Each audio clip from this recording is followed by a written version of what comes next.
están ustedes? Muy buen día, bienvenidos a esta edición de Hora 7 con 10,3 grados de temperatura a esta hora en la capital. Le estamos dando la bienvenida contándole que los cielos, dice el pronóstico del tiempo, van a estar nublados durante buena parte del día, a pesar de que a esta hora uno puede ver las estrellas sobre Santiago. Todo bien raro, ¿eh? Porque si usted ya se levantó, habrá descubierto en los vidrios o en los parabrisas de los automóviles algunas gotitas.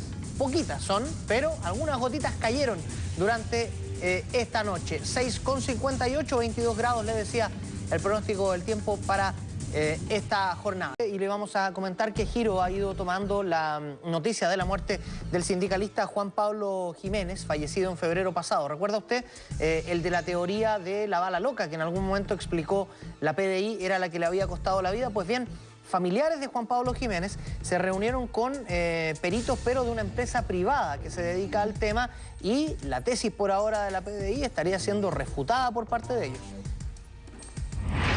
Continúa la discusión respecto de la tesis de la PDI respecto a la muerte del líder sindical de la empresa AZ, Juan Pablo Jiménez, que falleció de un balazo en la cabeza el pasado 21 de febrero al interior de la propia empresa. La familia y los dirigentes sindicales se reunieron este martes con el Servicio de Atención de Víctimas para cotejar nuevas teorías. Hoy nos reunimos con parte de la familia de Juan Pablo Jiménez y con algunos miembros del directorio del sindicato de AZ, netamente a revisar el informe pericial preliminar que entregó la PDI y a dar cuenta de las inconsistencias técnicas que presenta este informe. La tesis de este equipo deja en evidencia supuestas inconsistencias de la teoría planteada por investigaciones y defendida por el Ministerio Público. Al rebotar, genera una nueva energía que le permite recorrer 14 metros de distancia. Entonces, esto es una inconsistencia técnica. Eso no es posible. O sea, técnicamente, si los hechos son así como se presentan en estas imágenes entregadas, la parábola debería haber caído a piso y no haber generado tanta energía para llegar a los 14 metros. La familia aseguró que luego de reunirse con los especialistas surgieron muchas dudas que deberán aclararse lo antes posible. Al terminar esta semana, el servicio criminalístico privado debiera hacerse parte en la causa por parte de los querellantes y tener acceso completo a la investigación realizando su propio peritaje, con el que aseguran muchos de los postulados que hoy en el Ministerio Público da por ciertos podrían derrumbarse. Bueno, y como Félix Labarca Baeza fue identificada la persona que había sido largamente buscada y que finalmente fue capturada por personal de la PDI en trabajo conjunto con el FBI. Fíjese, ¿por qué? Porque este individuo estaba prófugo de la justicia norteamericana. Está acusado de ser el violador de una niñita de apenas 6 años. Esto en Massachusetts, Estados Unidos. Así informó el FBI la detención del chileno Félix Marcelo Labarca, de 37 años, hombre acusado de abusar sexualmente de su hijastra en la ciudad de Boston, en Estados Unidos. Durante la tarde de este lunes, Labarca fue sorprendido en la ciudad de Olmué, donde un grupo de efectivos de la PDI dio con su paradero y lo detuvo sin que opusiera resistencia mientras trabajaba en la construcción de unas cabañas. Sí, de hecho hay un documento en que dice que la niña no fue tocada. Eso era lo único que quería, sacar adelante mi familia, que era lo más importante que tengo en la vida, y seguir luchando en mi país para poder trabajar y estudiar.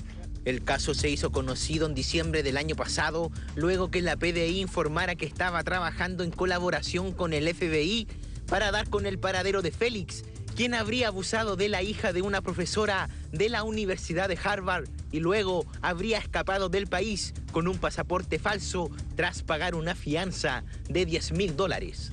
El 2011 fue detenido en nuestro país, específicamente en Quilpué, pero solo quedó con arraigo nacional y firma mensual. No tenemos conocimiento de que él haya cometido algún tipo de ilícito, al menos en nuestro país. No hemos tomado conocimiento de ello. Solo consta respecto del requerimiento que ha hecho Estados Unidos a través de una difusión roja o una orden de captura internacional. Él, Félix Labarca, tiene que enfrentar un juicio en Estados Unidos, ¿verdad? Félix Labarca, los cargos son graves, son bastante graves, las penas altas en Estados Unidos. Félix Marcelo Labarca pasará a disposición de la Corte Suprema para reiniciar los trámites de extradición a Estados Unidos. Funcionarios del FBI podrían llegar a nuestro país la próxima semana para finalizar de esta manera una larga búsqueda. Bueno, y vamos a comentar algo de lo que sucedió ayer, lamentablemente, en el Palacio Íñiguez, en el centro de la capital, con este incendio que le comentábamos ayer en vivo. Recuerda, veíamos imágenes bien terroríficas, por unas llamas muy altas, una escena muy llamativa, que comentó la alcaldesa de Santiago, Carolina Toá. ¿Qué dijo ella? Dijo que ya a ese recinto ubicado en 18 con Alameda, cuando los dueños eran las personas del Duoc, les habían hecho una serie de advertencias respecto al riesgo en que se encontraba el lugar. 6 de la mañana y 40 minutos aproximadamente, y el 132 de bomberos recibía una llamada. Claro que de las 10 que reciben, terminan siendo pitanzas o falsos datos. Este en particular era real y dio paso a la alarma que despachó 16 compañías a controlar las llamas que consumieron el Palacio Íñiguez de calle 18 con Alameda. Aproximadamente un 90% del edificio se encuentra afectado por el fuego. La situación está controlada, tuvo una profundidad de unos 25 a 30 metros al interior de la cuadra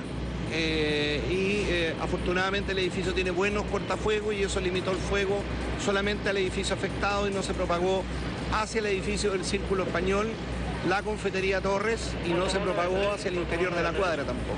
El fuego se concentró en el tercer y cuarto piso, dejándolos prácticamente destruidos, pisos que eran de propiedad de Duoc y donde aproximadamente se daría inicio a las remodelaciones para la sede nueva.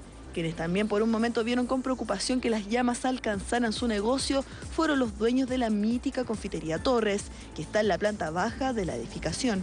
En nuestro local, aparte del agua, porque está trabajando bombero en el tercer piso de nuestro local, de ahí trabajó bombero y contuvo el fuego, porque ya como que lo tienen controlado. Y lo bueno, lo típico, digamos, cuando entran manguera y agua, que ya está cayendo, pero es de esperar de que podamos restaurarlo. La mayor pérdida hasta ahora, sin embargo, es el daño patrimonial a uno de los edificios íconos del sector y que con 108 años de antigüedad era visitado por numerosos grupos de turistas y además de pertenecer al cordón de edificios patrimoniales de la comuna de Santiago, que cuenta con el mayor número de ellos en el país.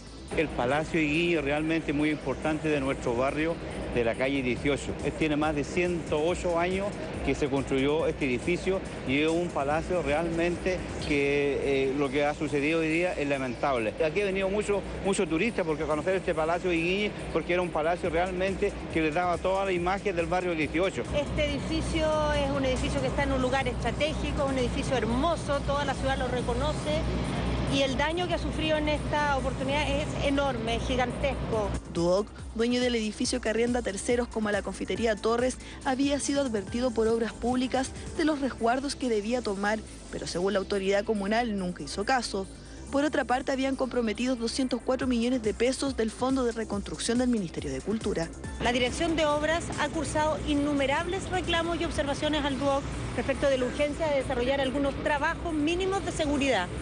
Y ninguna de esas observaciones fue recogida. Los trabajos comenzaban en el mes de julio, no en el mes de febrero, como se ha dicho erróneamente, precisamente porque se estaban haciendo los estudios de ingeniería y los estudios de restauración patrimonial. Tenía que haber un ingreso también al Consejo de Monumentos Nacionales y el monto es de 240 millones de pesos. Carabineros de Chile me informa que cuando concurre el lugar no había personas dentro del inmueble. Personal de la CIP de Carabineros para realizar esas diligencias tendrían que establecer la efectividad de lo que usted me indica. El siniestro, que se prolongó por más de 2 horas, fue completamente controlado por bomberos sin afectar a negocios ni estructuras aledañas y que terminó con un saldo de 2 bomberos muertos, mientras que la municipalidad aseguró que se hará parte de la investigación y acciones legales que pudieran ameritar. 7 de la mañana con 9 minutos y ahora le vamos a contar algo, especialmente si usted es amante de pedir un sushi de vez en cuando para comer y encuentra que es bastante rico. Póngale atención a las siguientes cifras que hablan de un aumento explosivo, 100% de hecho, de brotes de enfermedades a causa de el consumo de este plato, de este alimento. Ayer se hizo una fiscalización bien intensa a los locales que la venden. Obviamente la llevó adelante la Seremi de Salud, Rosa Ollarse. 2 locales de comida japonesa en la ciudad de Santiago sancionados por mantener serias deficiencias en su interior.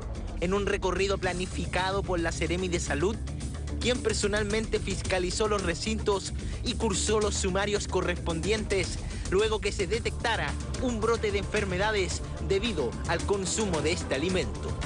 La autoridad sanitaria informó que desde comienzos de este año hasta la fecha, las enfermedades relacionadas con el consumo de sushi aumentaron en un 100%.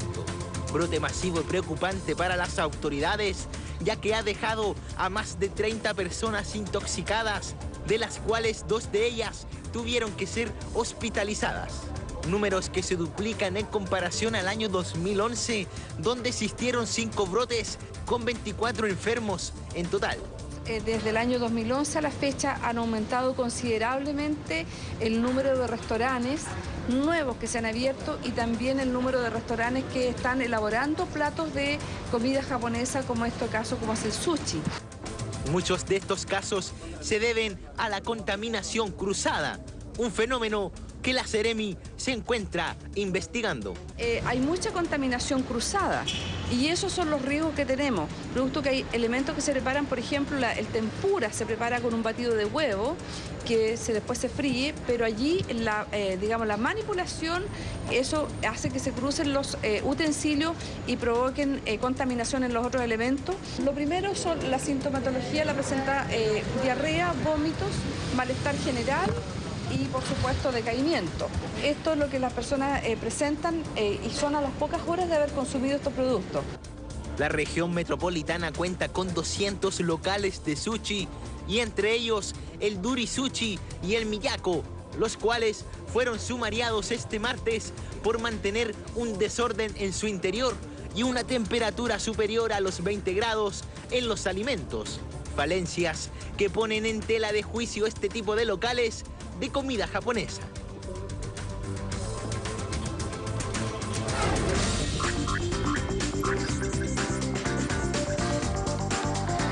Lectura de los diarios de circulación nacional, comenzando con El Mercurio. En su titular central dice: fuerte impacto, causa error en acusación contra ministro Bellera. Esto daba a comentarlo, pero a fondo. Ya parece que ya no existen límites en la manera de hacer el loco, perdone la expresión, de nuestros políticos y de nuestros parlamentarios.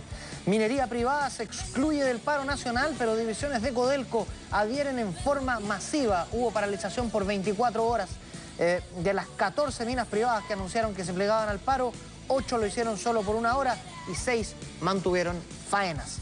Igual un discurso de que se perdió mucha plata ayer. Ruta 5 Norte sufre corte de más de 12 horas. El volcamiento de un camión cargado con ácido clorhídrico 30 kilómetros al norte de La Serena lo provocó. Vamos a la tercera. Ahí está su titular central, dice: paralización en Codelco logra 100% de adhesión y no afecta a privados. Cerca de 15.000 trabajadores se sumaron al paro. La empresa cifró las pérdidas, a esto iba yo, en 35 millones de dólares. Tomás Keller, el presidente de Codelco, hablaba ayer de un día triste para la minería nacional. Investigan rol de terceros en incendio del Palacio Íñiguez y una foto, como decimos los periodistas siempre, en un clásico del dantesco incendio de ayer en el centro de Santiago. Y ahí está la foto de la eliminación del Málaga. Todavía me da rabia cuando me acuerdo. En los últimos minutos y con errores groseros del árbitro fue eliminado por el Borussia Dortmund. Colo-Colo acelera gestiones por Borghi, dice la tercera, aunque sé yo que hay 2 candidatos más. Y hay uno que es de locos, ¿ah? Dice que hay uno que mandó a alguien a buscar a Bielsa a Europa. Bueno, de ahí le contamos. Vamos al norte, vamos al diario de Atacama. Paro en El Salvador llamó la atención a la inquietud por el futuro de la ciudad. La paralización convocada tuvo una clara inclinación local en el campamento y encontró respaldo en mineros y familias. Empresario del reciclaje ha sufrido 4 incendios en su planta y pide justicia, esto en Chañaral. Y la PDI detiene a 4 padres por pensiones de alimentos. En conjunto debían más de 10 millones de pesos. ¿Qué dice la Estrella de Valparaíso?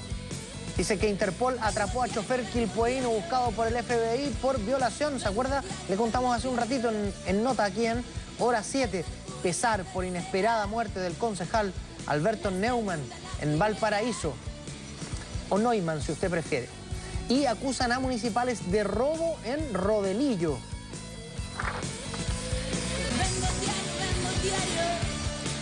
7 de la mañana con 15 minutos. ¿Qué está sucediendo alrededor del mundo? Véalo en la siguiente síntesis internacional. El presidente de Colombia, Juan Manuel Santos, inauguró este martes una marcha en apoyo al proceso de paz entre su gobierno y la FARC. Su principal crítico, el expresidente Álvaro Uribe, lo calificó como una marcha con el terrorismo. Santos dio un discurso este martes ante unos 12.000 policías y militares en el Monumento de los Héroes Caídos de Bogotá, acompañado por su esposa, María Clemencia Rodríguez, quien inició un minuto de silencio en honor a los militares y policías muertos en el conflicto interno entre ambos grupos. Al menos 31 personas resultaron muertas en el terremoto de 6,3 grados Richter que sacudió este martes la localidad de Caqui, en la provincia sureña iraní de Bucher. Por otro lado, mientras la mayoría de los medios sitúan la cifra de heridos en unos 500, de ellos al menos 50 graves, una emisora de televisión oficial en inglés hace ascender a 600 los heridos en el terremoto. Por otro lado, la preocupación central estaba en los posibles daños de la central nuclear de Bucher, situada a unos 100 kilómetros del epicentro del terremoto. Según informaron medios locales, la planta no se vio afectada por el movimiento. Francia se pone al frente de la batalla contra el bisfenol A, un compuesto químico cancerígeno presente en algunos papeles y plásticos. Es por ello que París propondrá a la Unión Europea que se prohíba su empleo en tickets de supermercado y resguardos bancarios debido al peligro que conlleva para la salud, que ha sido puesto de relieve por un reciente estudio científico. Son las 7 de la mañana con 17 minutos. Ayer la candidata del Partido Socialista, bueno, hay unas primarias, ¿no? Antes, pero está sumado el PPD, el MAS también, Michelle Bachelet presentó a un equipo de 5 personas, son 5 especialistas que van a elaborar la propuesta de reforma tributaria con la que ella ha dicho pretende financiar algunos proyectos, básicamente el de educación, que ha sido el primero que ella ha propuesto. Veamos la historia y lo comentamos. Este martes la candidata del PS y PPD, Michelle Bachelet, presentó a su equipo de reforma tributaria. Así la expresidenta anunció cómo pretende financiar su agenda redistributiva, sobre todo lo que conlleva el tema de educación. Aunque el movimiento no tiene respaldo, pese a la barrera, la exdirectora de ONU Mujeres se encuentra optimista por el efecto de sus posibles políticas. Tenemos absolutamente claro que para situarnos en el centro del combate a las desigualdades es que la educación tiene que ser nuestra prioridad. Y el equipo de educación que presenté en el día de ayer va a tener la tarea de generar una propuesta que abarque la calidad de la educación pública, su institucionalidad, el fin al lucro y el inicio a un amplio proceso de gratuidad.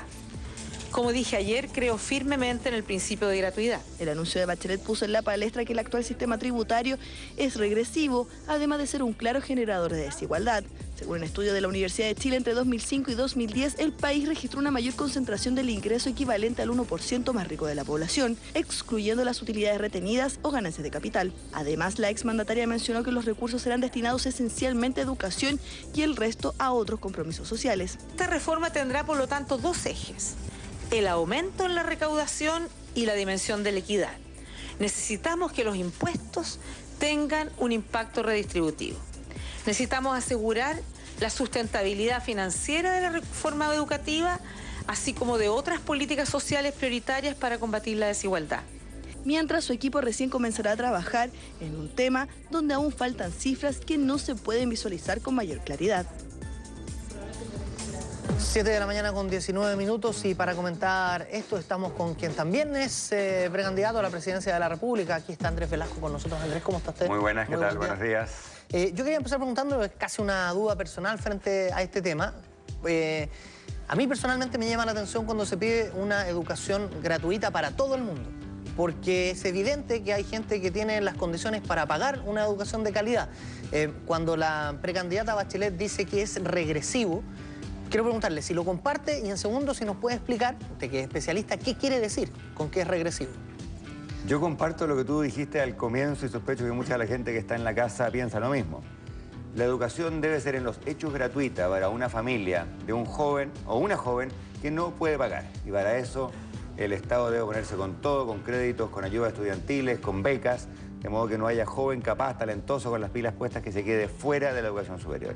Pero con la misma claridad, si hay un joven de una comuna rica de Santiago, sus padres tienen plata, pueden pagar, están pagando, ¿por qué habría el Estado de tomar un peso que siempre va a ser escaso y que podría ser destinado a ayudar con el pago de la educación de un joven de Calama o de Alto Hospicio o de Lota y dedicarlo a un joven de un hogar acomodado de la comuna de Vitacura? No parece justo, no es justo. ¿Eso significa que sea regresivo?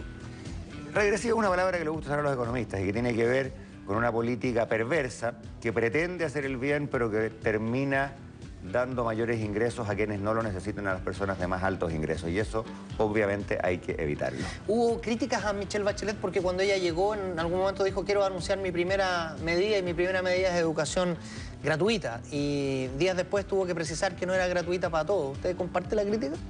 Bueno, lo que importa son las posturas finales, y la postura final que se está empezando a delinear es bien coincidente con la postura final que muchas personas, y me incluyo, hace ya bastante tiempo hemos planteado.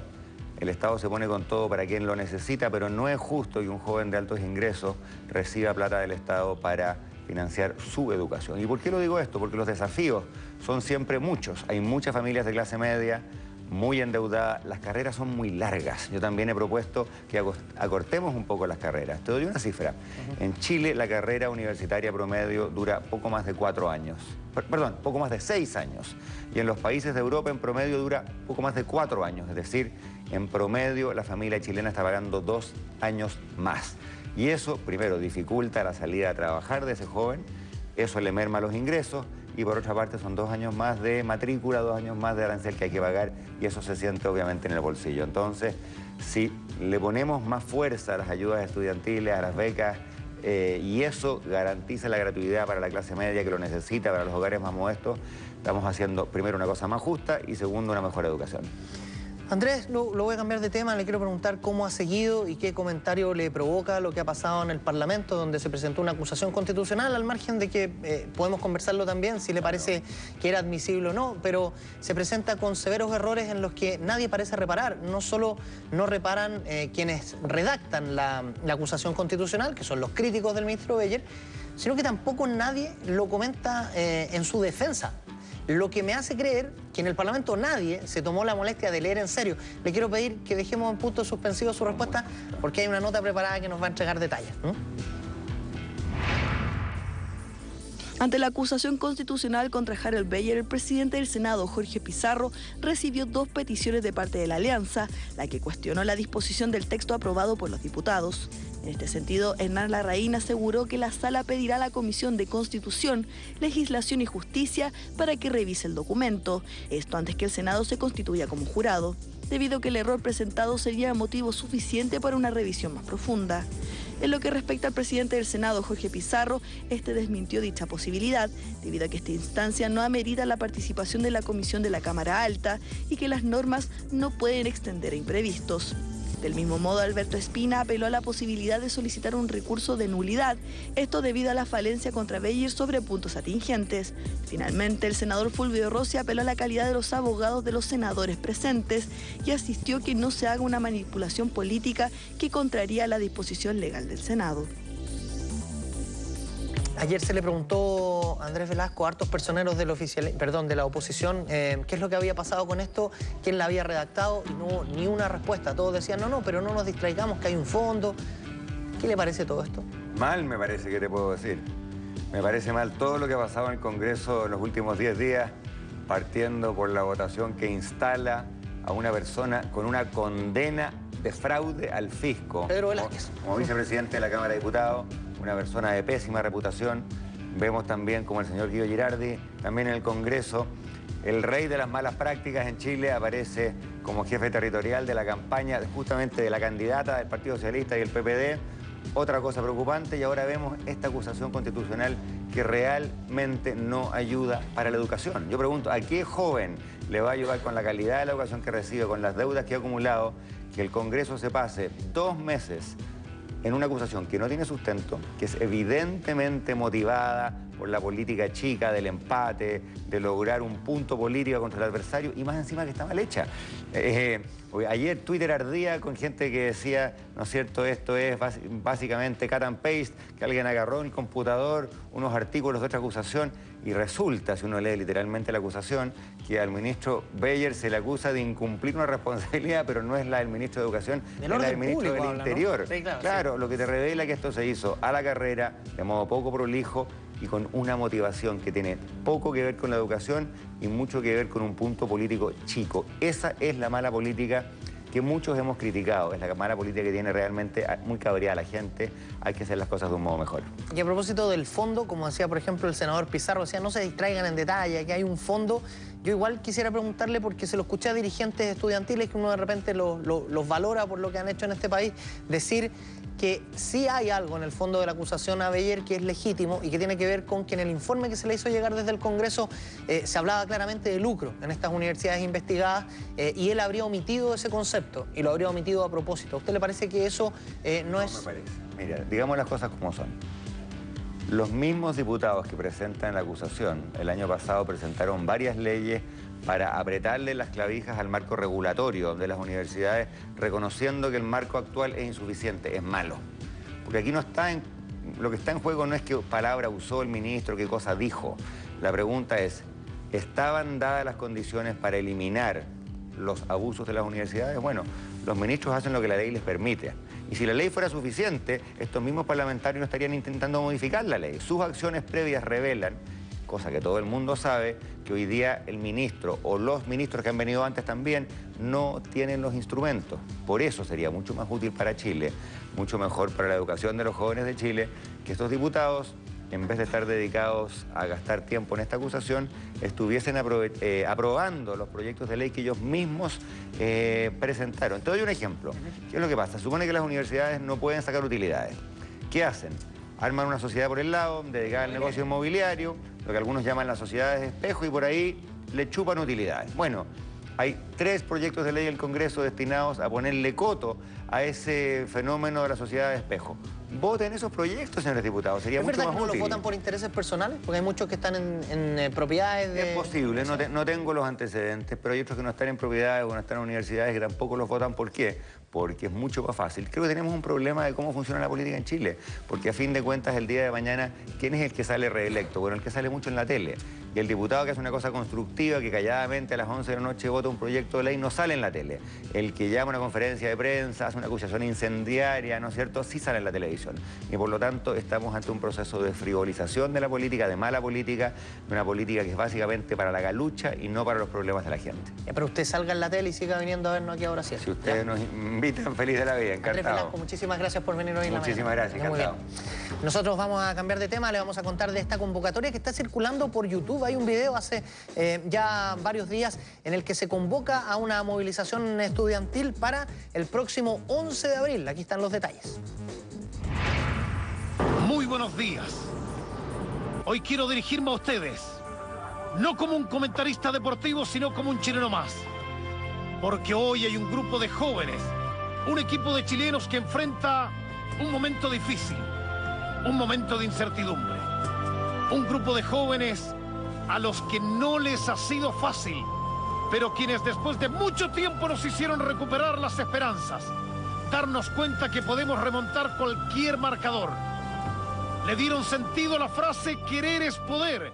Sí, es precisamente la voz del locutor de fútbol, uno de los más famosos del momento de nuestro país, Claudio Palma, pero no está relatando un partido, aunque la estructura del video pareciera hacerlo, o fue lo que quiso plasmar este creativo estudiante de Ingeniería Civil Industrial de la Universidad de Chile para llamar y convocar a los estudiantes para la marcha nacional de este 11 de abril.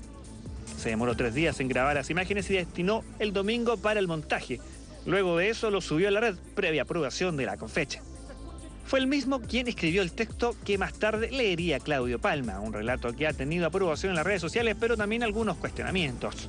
Se pensó que había que volver a darle ánimo a la gente, a darle esperanza, a que saliendo a la calle sí se puede. Creo que la acusación de Beyer lo demuestra. Si no hubiésemos salido a la calle el 2011, definitivamente lo que está pasando hoy día, que la gente sepa lo que es el lucro, que la gente sepa que la educación es un derecho y no un bien de consumo, no sería posible. Si bien no ha transcurrido mucho tiempo desde la grabación hasta la emisión del video en las redes sociales, la maduración de la idea viene desde mucho antes. Incluso en las pasadas movilizaciones se desarrollaron algunos lineamientos, pero fue en el verano cuando se logró el concepto. Rodrigo Chávez pensó en una analogía con el fútbol y no dudó en imaginar que Claudio Palma sería la voz que encarnaría la lucha por defender la educación. Locutor que más tarde diría que sí, sumándose a la propuesta audiovisual. Deberíamos hacer un llamado de estilo futbolístico como a salir del túnel y que sea como un recorrido antes de salir del túnel, que sea como esa situación donde un partido que se viene es el más difícil del mundo y debería decirlo Claudio Palma. Lo que yo hago obedece solo a una cosa, que yo vengo, y lo he dicho en todos los tonos, yo vengo de una clase media, trabajadora, en donde con 4 hermanos, y en donde siempre costó estudiar. Entonces cuando estos chicos me piden que participe en este video, digo, yo algo tengo que hacer, desde mi punto de trinchera. Y esto que quede claro, nunca busqué protagonismo, han invitado a todos los late, a todos los programas y no he ido y no voy a ir. Pero lo que no imaginaba este conocido redactor de fútbol es que tras la difusión del video, además de las dificultades, también vendrían algunas críticas y cuestionamientos a su participación. Me lleva buenas sorpresas, además de la gente de los canales donde trabajo.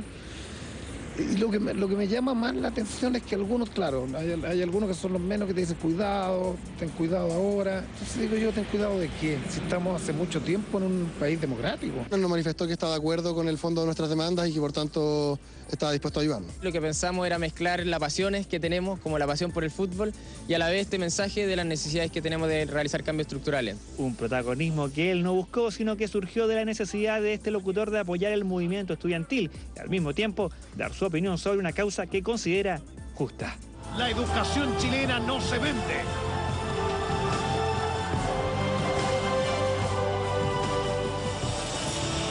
Se defiende. Me parece excelente que Claudio Palma haya prestado su voz para una causa que me parece que es totalmente justa, y no solo justa, una causa necesaria, una causa imperiosa para este país. Ayer martes terminó hace poquito rato, un paro nacional de 24 horas. Usted lo veía y lo comentábamos en los titulares de los diarios, convocado por la Federación de Trabajadores del Cobre. Se cifraban 35 millones de dólares las pérdidas, de acuerdo a la versión que siempre entrega la empresa. Lo interesante es saber qué piden los trabajadores, por qué paran. Son los subcontratados los que están pidiendo, entre otras cosas, mejoras de las pensiones, mayor estabilidad laboral e incremento en sus sueldos. Al paro también se adhirió la Federación de Sindicatos de Supervisores y Profesionales de Codelco FESUC. A eso de las 4 de la mañana se dio inicio al paro nacional de trabajadores del cobre, FTC, el cual fue anunciado el lunes por el presidente de la Federación, Raimundo Espinosa, junto al dirigente de la Federación Minera de Chile, Gustavo Tapia. El llamado a paro abarcó las 9 divisiones de Codelco, por lo que sus dirigentes lo consideraron todo un éxito. Nosotros como dirigentes sindicales nos manifestamos contentos con esto. No estamos contentos por el hecho de las pérdidas, que quede claro, pero sí creemos que esto es una manera de poder establecer un diálogo real y concreto respecto de aquellas cosas que nosotros hemos estado reclamando hace mucho rato a nivel de federación y a nivel de sindicatos base, y de verdad no hemos sido escuchados. Lo más importante para nosotros es que en esta actividad se sumó en un porcentaje no menor la minería privada. Dirigentes sindicales anunciaron que las faenas de las distintas minas están paralizadas, con caminos cortados y buses que se desplazaron. En este momento varios dirigentes de otros gremios en Oficina Central tomada también nos da, digamos, la tranquilidad que tenemos un respaldo de las bases, porque aquí muchas veces se dice y se piensa por parte de la autoridad que son los dirigentes los que inventan la movilización o los paros. Aquí quedó demostrado que los trabajadores responsablemente asumieron el llamado de la Federación de Trabajadores del Cobre, paralizando en un 100%. Ante el paro, las distintas entidades, tanto de gobierno como empresariales, salieron al paso a dar sus declaraciones, donde afirmaron que este tipo de acciones solo perjudican la economía del país y a los mismos trabajadores. Algunos no descartan que además sea una maniobra política de cara a las próximas elecciones presidenciales. El paro de los puertos de Chile causó un tremendo daño a nuestra economía y a nuestra creación de empleos y a nuestros trabajadores. El paro del cobre que está ocurriendo hoy día también va a causar un daño muy grande. A partir de mañana nosotros esperamos retomar normalmente nuestras operaciones y ojalá llegar a un acuerdo con los representantes de los trabajadores para compensar la pérdida de producción que hemos tenido el día de hoy. Yo creo que la movilización de hoy son temas ajenos a la industria y están relacionados con un año electoral. Por su parte, la Federación de Sindicatos de Supervisores y Profesionales de Codelco, FESUC, se sumaron al llamado de movilización por parte de la FTC, donde reafirmaron que la empresa minera debe hacer fuertes cambios en sus políticas internas, algo por lo que han luchado y denunciado en los últimos años en la Organización Internacional de Trabajadores, donde denunciaron que el tema de los subcontratos han sido causa de importantes conflictos sociales debido a la falta de beneficios. Algunas de las principales demandas de los trabajadores del cobre son un mejoramiento de las pensiones en el sistema de salud en el sector estatal y mayor estabilidad laboral, debido a que en promedio es un 70% menos que los trabajadores de planta. ¿Alguna vez soñó usted con desarrollar un proyecto para la NASA? Miren, dicen que esta puede ser su oportunidad. La Agencia Espacial está invitando al público interesado a participar en un evento para desarrollar aplicaciones que resuelvan algún desafío espacial o terrestre. Vaya pensando. El próximo 20 y 21 de abril, 41 países alrededor del mundo, incluido Chile, pondrán a prueba sus mejores talentos en el desarrollo de aplicaciones tecnológicas en el International Space APPS Challenge, una competencia en tiempo real organizada por la NASA, a la que están invitados todos los desarrolladores de software del país y expertos en otras disciplinas. La Hackathon, formato en la que se desarrollará la competencia, se realizará en el campus San Joaquín de la Universidad Técnica Federico Santa María a partir de las 9 de la mañana del sábado 20 de abril. En ese lugar, durante 33 horas continuas de trabajo, los participantes deberán desarrollar aplicaciones que resuelvan algún desafío terrestre o espacial, utilizando información geoespacial y datos abiertos. Las categorías son 4: software, hardware, visualización de datos y ciencia ciudadana. Los participantes, por cada uno de los desafíos y categorías que tengan, va a haber un jurado en donde ellos van a evaluar. Para Chile, comenta el organizador Marcelo Aliaga, existirán 2 desafíos, uno que tendrá relación directa con los requerimientos de la NASA y otro que tendrá relación con el proyecto ALMA. Para este segundo desafío, CONICIT y el Observatorio ALMA entregarán herramientas a los participantes. El único requisito que deberán cumplir es dominar el tema en el que se inscriban y en lo posible tener 18 años. Hay algunos desafíos, sobre todo los que son de software, de hardware y de visualización de datos, que requieren algo de capacidad técnica o de ingeniería o de arte, etcétera. Pero hay una categoría que es un poco más abierta, que es la de ciencia ciudadana, en donde la idea es que solamente a través de tu creatividad y tu ingenio puedas resolver estos desafíos. Quienes quieran más información o estén interesados en participar pueden consultar el sitio www.spaceapps.cl. Ahí podrán inscribirse. El premio para los ganadores del proyecto NASA es el desarrollo de la aplicación por la Agencia de Aeronáutica Espacial de los Estados Unidos.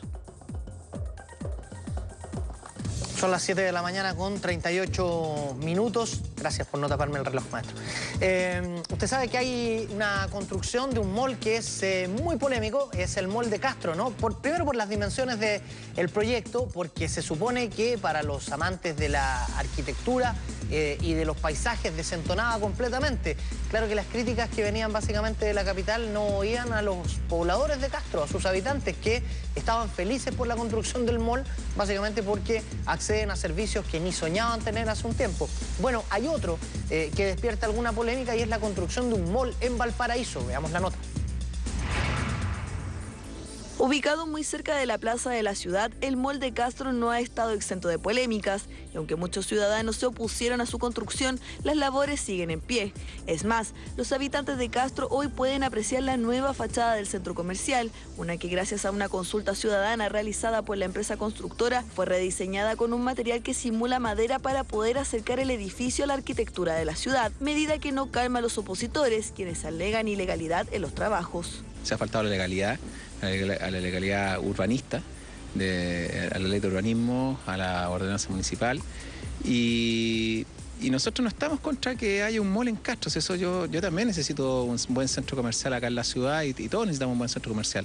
El asunto es dónde se instaló, cómo se instaló y bajo qué faltas legales se ha instalado el mall de Castro.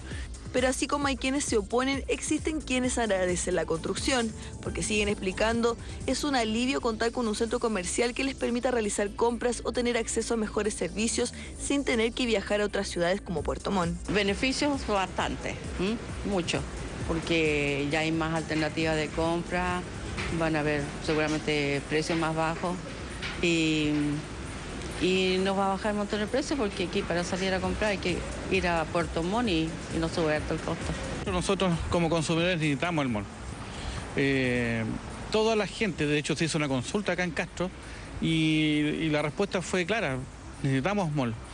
¿Cómo se haya planificado, cómo se llegó a la instancia del mall que tenemos ahora? Eso como consumidores a nosotros no nos importa. Lo que sí nos importa es que necesitamos mercado acá en Castro para poder comprar. Polémica similar a la que se ha generado en Valparaíso. Diversos movimientos sociales y autoridades de la ciudad han protestado por la construcción del centro comercial en el mítico Muelle Barón. Grupos opositores que reclaman que no existen informes de impacto ambiental y que mucho menos ha consultado a la ciudadanía por la necesidad de este tipo de construcciones. La inmobiliaria Plaza, en tanto, afirmó que pagó 190 millones de pesos a la Dirección de Obras Públicas de la Municipalidad de Valparaíso para poder obtener los permisos de edificación.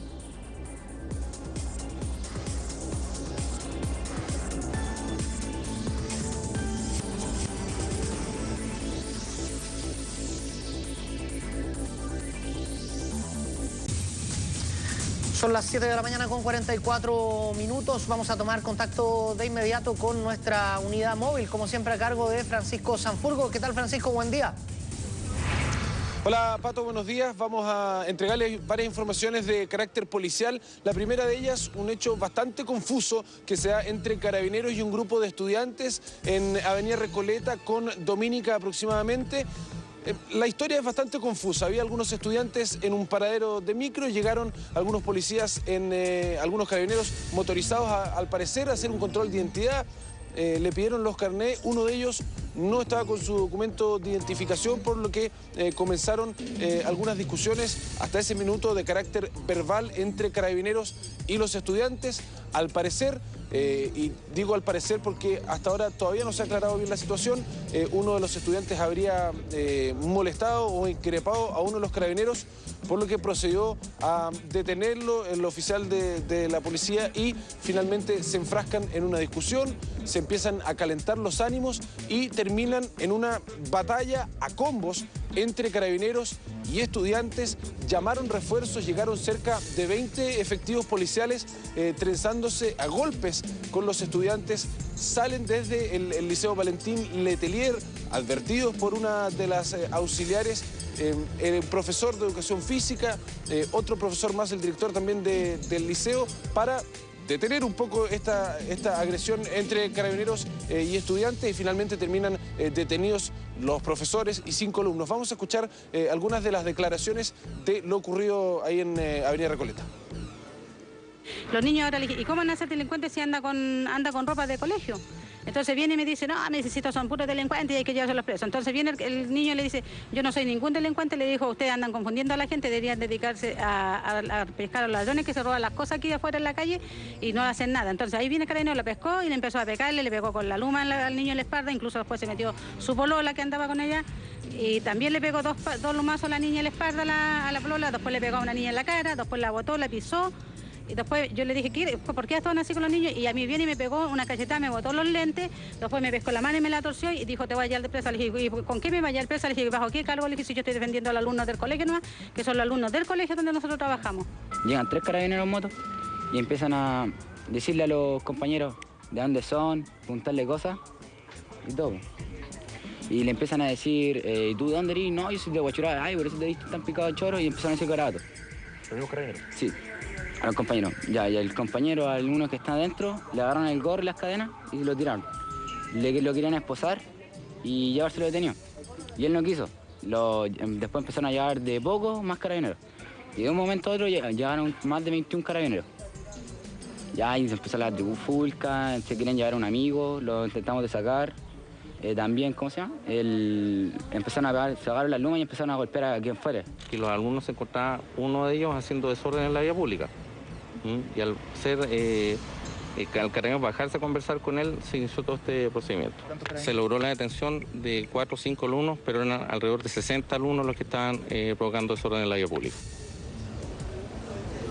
5 alumnos y un profesor detenido en este confuso incidente en que Carabineros dice que se tomaron la vía pública. Los testigos dicen, por cierto, que no, y acusan además un exceso de violencia con golpes con los bastones retráctiles a hombres y mujeres. Y finalmente en la comisaría que les quitaron los teléfonos, dicen los apoderados, que los golpearon y que no les dieron el derecho a una llamada para poder llamar a sus apoderados. En otra información, en la comuna de Lo Barnechea, un robo en una casa afectó a un abogado, a un miembro del Poder Público que es de nombre Germán Franzani. Llegaron estos delincuentes, robaron en su casa un plasma, robaron también un revólver y una escopeta de repetición tipo Maverick con sus respectivos cartuchos. Esto durante la noche de ayer. Los delincuentes se dieron a la fuga y esto generó un intenso operativo de búsqueda con helicópteros, por cierto, con policías motorizados, con patrullas, para dar con el paradero de estos delincuentes, que llama, por cierto, la atención lo potente del operativo. Vamos a escuchar también las declaraciones respecto de este caso. Bueno, de acuerdo a la versión del dueño de casa, él sale en un momento de su domicilio, se percata al regreso que habrían ingresado individuos rompiendo una ventana, llama a Carabineros, empieza una búsqueda, concurre personal del Grupo de Operaciones Policiales Especiales, concurre refuerzo de helicóptero del aeropolicial de Carabineros y de manera conjunta se realiza la búsqueda. Y posteriormente no es posible encontrar a los autores del delito. Lamentablemente se hallaron hartas especies, entre ellas al momento, debidamente inscrito por supuesto, televisores, cuestiones electrónicas y algunos asuntos delicados yo trabajo en el Poder Judicial y algunas cosas delicadas de esa índole también, que mañana tendré que comunicárselo afortunadamente al presidente de la Corte de Apelaciones. Desafortunadamente eran una escopeta y un revólver de grueso calibre. Lo preocupante, decía ahí el abogado, es que se robaron también armamento, que estaba debidamente inscrito, pero se robaron armamento de bastante potencia y que podría ser utilizado en otros ilícitos. Y en la última información que vamos a entregar, Pato, aquí en el OS9 de Carabineros, en la comuna de Ñuñoa, lograron la detención de un joven que era parte de una banda que se dedicaba al robo de casas, habitaciones, robo con intimidación en la comuna de Las Condes. Los muchachos, estos jóvenes, porque eran de 16 y 19 años, vivían también a escasas cuadras de las casas que asaltaban. Estamos con el capitán Pino de OS9. Capitán, ¿cómo está usted? ¿Cómo era el modus operandi? ¿A qué viven muy cerca? ¿Se mueven escasas cuadras para asaltar? Lo que habla de una acción bastante atrevida también. Claro, como una acción atrevida o temeraria. Esta persona vive en un sector llamado la población Colón Oriente y estaba menos distante a 5 o 6 cuadras de la casa afectada. Este hecho ocurrió el día 13 de marzo y actuaron con extrema violencia. Y acá lo importante es que hay que destacar que gracias también a los aportes que entrega la víctima, como las dos víctimas, y las diligencias que realiza el departamento de OS9, se logra acreditar fehacientemente la participación de estas personas en el ilícito, y también posteriormente estos antecedentes fueron entregados al Ministerio Público, se despachan las órdenes judiciales de detención y el día de ayer se cumplen deteniendo al menor de edad, y también la Guardia Civil de Comisaría, en un control de identidad, fiscaliza también al mayor de edad, que también es detenido. ¿Había antecedentes previos? ¿Lo hacían de manera frecuente o era la primera vez que los pillan? No, de hecho el menor de edad tiene detenciones por su categoría menor de edad, solamente figura con detenciones desde los 14 años en adelante, o sea, tiene detenciones por porte de arma blanca, también por robo en lugares habitados. Particularmente ellos, como usted señalaba, lo están haciendo como una acción ya casi repetitiva, o sea, también se está vinculando a otro ilícito también afectado en ese mismo radio, ya que estas personas, como usted muy bien indicaba, cometían los ilícitos muy cerca de donde tiene sus domicilios. Perfecto, capitán. El capitán Mauro Pino de OS9 de Carabineros. Ahí está entonces la información policial de esta mañana, Pato. Perfecto, Francisco, gracias. Lo primero que nos contabas de ese incidente entre estudiantes y Carabineros da la sensación de que tendrá en algún momento que explicarse mejor, así que en hora 20 lo esperamos con más detalle. Muchas gracias, Pancho. Acordémonos, Pato, que está el tema de la estudiante mechoneada también, que se suma un poquitito a estos incidentes confusos. Es verdad, Francisco, muchas gracias. Okay. Bueno, yo le he contado de los 22 grados y de los cielos nublados que dice habrá en Santiago la Dirección Meteorológica de Chile. Veamos qué va a pasar en el resto del país.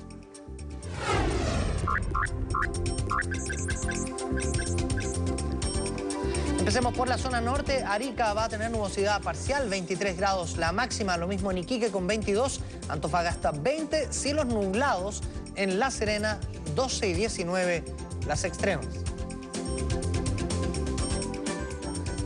Zona centro, nubosidad parcial para Valparaíso, 18 grados la máxima que se espera. Ahí está Santiago, 23, 22 para Rancagua, 21 para Talca, todo con nubosidad parcial en la zona central.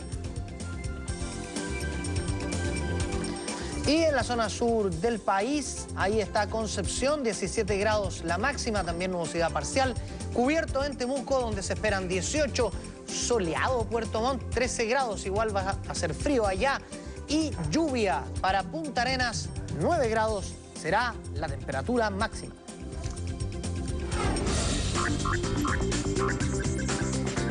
Nos quedaban diarios por revisar. Aquí está el Publimetro. Hashtag copy-paste fue trending topic por acusación a Beyer. Las redes sociales explotaron tras conocerse que libelo de acusación constitucional al ministro de Educación tenía unos párrafos copiados de anterior documento contra Rodrigo Ginspeter. ¿Qué le parece? Drama total en el Málaga. Equipo de Manuel Pellegrini quedó eliminado de Champions en los descuentos y el gol fue en offside evidente. Había como 4 alemanes en posesión de adelanto. Qué descaro. Profesora protestó frente al presidente. La hizo esta señora. Le estaban entregando un premio. Y mire, la educación la hacen los maestros, no a los gobiernos que encubren el lucro. Dijo esta profe que la hizo nomás. Pasó su gol.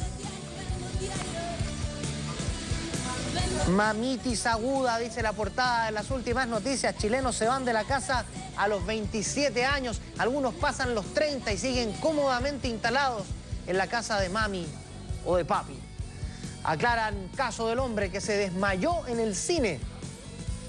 Copipasteo abochorna al Congreso, lo ya comentado. ¿Qué semanas estas para el Congreso? Después se quejan de que la gente no va a votar. ¿Y cómo va a votar? ¿Por qué Ramón Farías puso esa carita? Se lo cuenta las últimas noticias en su edición de hoy. Que trae la cuarta en portada, Colo Loco, dice. En medio de la desesperación, dirigentes salvos, aquí se carrilea un poco la cuarta, creo yo, están negociando con Bielsa. No sé si les conteste el teléfono. A propósito, ya vienen los chistes. El chino dejó los palitos de A2, quiere ser capitán de la Davis. Hablamos de Marcelo Ríos, que está ahí, el ex número 1 del mundo. Experiencia tiene de sobra, ¿no?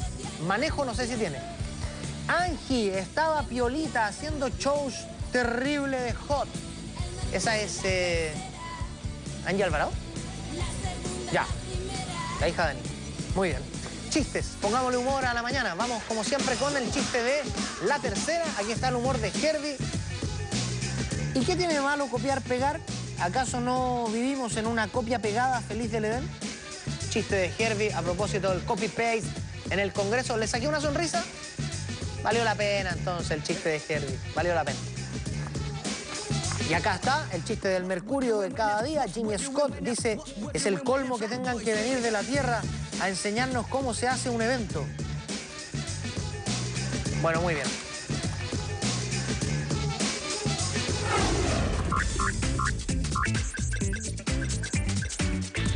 7 de la mañana con 57 minutos. Vamos a comenzar contándole algo de los espectáculos con el británico Morrissey, que estuvo aquí en Viña del Mar. Las reacciones por la muerte de la ex primera ministra británica Margaret Thatcher han sido diversas. Sus orígenes múltiples. Presidentes, políticos, dirigentes sociales, personeros eclesiásticos han entregado sus condolencias y críticas a la denominada Dama de Hierro. Y uno que no se quiso quedar fuera fue el siempre polémico Morrissey. El cantante, crítico constante a la corona y al gobierno de su país, fue duro y categórico para manifestarse ante el deceso de Thatcher. Y esto se pone entretenido. ¿Ve que todos los muertos son buenos para el ser humano? Aquí el hombre parece una excepción. Todo lo que hizo estuvo cargado de negatividad. Destruyó la industria manufacturera británica. Odiaba a los mineros. Odiaba las artes. Odiaba a los Irish Freedom Fighters y dejó que murieran. Odiaba a los pobres ingleses y no hizo nada para ayudarlos. No paró ahí Morrissey, porque sabe que el hombre cuando carga la metralleta es terrible. Odiaba a Greenpeace y a los proteccionistas ambientales. Fue la única líder política europea que se opuso al tráfico de marfil. No tenía ingenio ni calidez e incluso su propio gabinete la expulsó, dijo en una carta que publicó el Daily Beast y consignada en portales en nuestro país. El ex de Smith usó permanentemente la figura de la líder conservadora en sus canciones. Incluso su primer disco como solista llevaba un título bien sugerente: Margaret Guillotine, o sea, Margaret en la guillotina. Así no. Estarán en Chile ahora, muy pronto, es este domingo, ¿no? Este domingo, 14 de abril. Ahí toca a las 21 horas en nuestro país el grupo británico The Cure. Tengo entrada, tengo entrada. Cuando quedan pocos días para el histórico recital de The Cure en Chile, su vocalista y líder Robert Smith aparece en un video promocionando el show de este domingo. El video, que dura cerca de 30 segundos, muestra a un Smith relajado y en búsqueda de la invitación perfecta para que los chilenos, vayan a su concierto. Lo vamos a pasar muy bien, dice el estrambótico cantante. The Cure llega a nuestro país por primera vez en su historia musical. El video obviamente tiene el patrocinio de la empresa que lo trae. Con estas imágenes de The Cure que toca en Chile este domingo, estamos cerrando esta edición de Hora 7. Le recordamos, 22 grados la temperatura máxima, cielos despejados, no, cielos parcialmente nublados, dice la Dirección Meteorológica de Chile. Que tengan estupendo día, que les vaya muy bien y recuerden, vienen las guapas chicas de Mujeres Primero. Que estén muy bien.